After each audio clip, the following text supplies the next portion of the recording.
language. It is the deliberate attempt to stop there being free and fair referendums in European countries. It's your plan to act like a bulldozer, just to sweep aside the French referendum result, the Dutch referendum result, to pursue your political goals without taking the deal. Makes things worse, not better.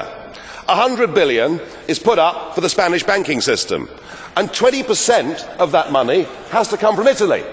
And under the deal, the Italians have to lend to the Spanish banks at 3%, but to get that money, they have to borrow on the markets at 7%. It's genius, isn't it?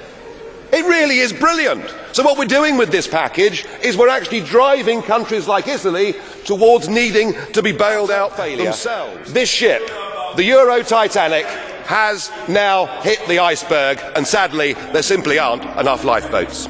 Your country, very poorly advised by Goldman Sachs, joined a currency that it was never suited to, no matter that 30% are unemployed, that 60% of youth are unemployed, that a neo-Nazi party is on the march, that there was a terrorist attack on the German embassy. No, don't worry about all that, because the trialogue on MiFID has been a success. And in many ways, it sums up the two Europes. The Europe that's talked about in here by the dreamers who want to impose a new United States of Europe with an identity and a currency, and the real world out there. And you come here, Mr Samaras, and you tell us that you represent the sovereign will of the Greek people. Well, I'm sorry, but you're not in charge of Greece, and I suggest you rename and rebrand your party. It's called New Democracy. I suggest you call it No Democracy, because Greece is now under foreign control. You can't make any decisions. You've been bailed out and you've surrendered democracy, the thing your country invented in the first place. And you can't admit that joining the euro was a mistake, because of course Mr Papandreou did that, didn't he? He even said there should be a referendum in Greece, and within 48 hours the unholy trinity that now run this European Union had him removed and replaced by an ex-Goldman Sachs employee. I mean, who's in charge out of you lot? Well, of course the answer is none of you, because none of you have been elected, none of you actually have any democratic legitimacy for the roles that you currently hold within this crisis. And into this vacuum, albeit reluctantly, has stepped Angela Merkel. And we are now living in a German-dominated Europe, and nor do the citizens of Europe. But you guys have played a role, because when Mr Papandreou got up and used the word referendum, or Mr Rehn, you described it as a breach of confidence, and your friends here got together like a pack of hyenas, rounded on Papandreou, had him removed and replaced by a puppet government. What an absolutely disgusting spectacle that was. And not satisfied with that, you decided that Berlusconi had to go. So he was removed and replaced by Mr Monti, a former European Commissioner, a fellow architect of this euro disaster, and a man who wasn't even a member of the Parliament. We'd see a giant global political figure, the man that would be the political leader for 500 million people, the man that would represent all of us on the world stage, the man whose job was so important that of course you're paid more than President Obama. Well, I'm afraid what we got was you. And I'm sorry, but after that performance earlier that you gave, and I don't want to be rude, but you know, really, you have the charisma of a damp rag and the appearance of a low-grade bank clerk. And the question that I want to ask, that we're all going to ask, is who are you? I'd never heard of you. Nobody in Europe had ever heard of you. I would like to ask you, President, who voted for you? And what mechanism? Oh, I know democracy is not popular with you lot.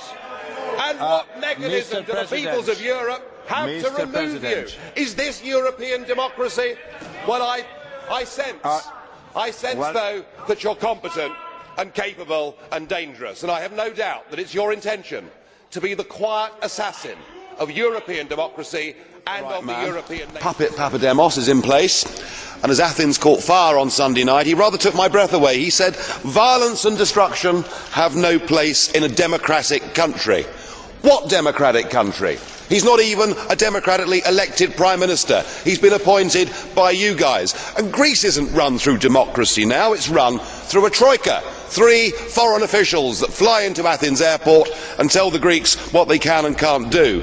The violence and destruction that you saw on Sunday is being caused directly because people are having their democratic rights taken from them. Gruppo EFD al collega Farage. Bene, buongiorno signor Schulz, onorevole Schulz, anzi Presidente Schulz.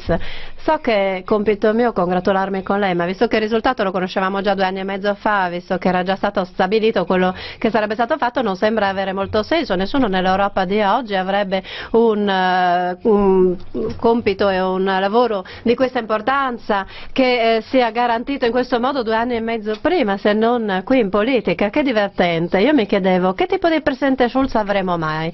Avremo un Presidente Schulz che sarà dignitoso, calmo, una figura che si comporta come il Presidente di tutti i grandi parlamenti in questo mondo, una persona che si situa al di sopra della politica, di ciò che è il basso discorso politico al quotidiano, un ambasciatore o uno statista, o sarà il Martin Schulz che noi conosciamo oramai dal 2004 in quanto leader del gruppo socialista, lo sa lei, quello che è arrabbioso, che è incapace di gestire il proprio carattere, che ha sempre un punto di vista alternativo ma non è d'accordo con nessuno che l'abbia diverso dal suo, qualcuno che è contenzioso quando dopo il referendum, qualcuno ha il coraggio di votare no, qualcuno che è antibritannico fino al midollo e che non ama nemmeno il mercato libero. Ecco, io mi chiedevo quale di questi Schulz avremo noi. Il suo discorso introduttivo, Presidente, mi ha già risposto tranquillamente, mi sembra molto chiaro che avremo 2 anni e mezzo di fanaticismo politico dalla Presidenza, fanatismo.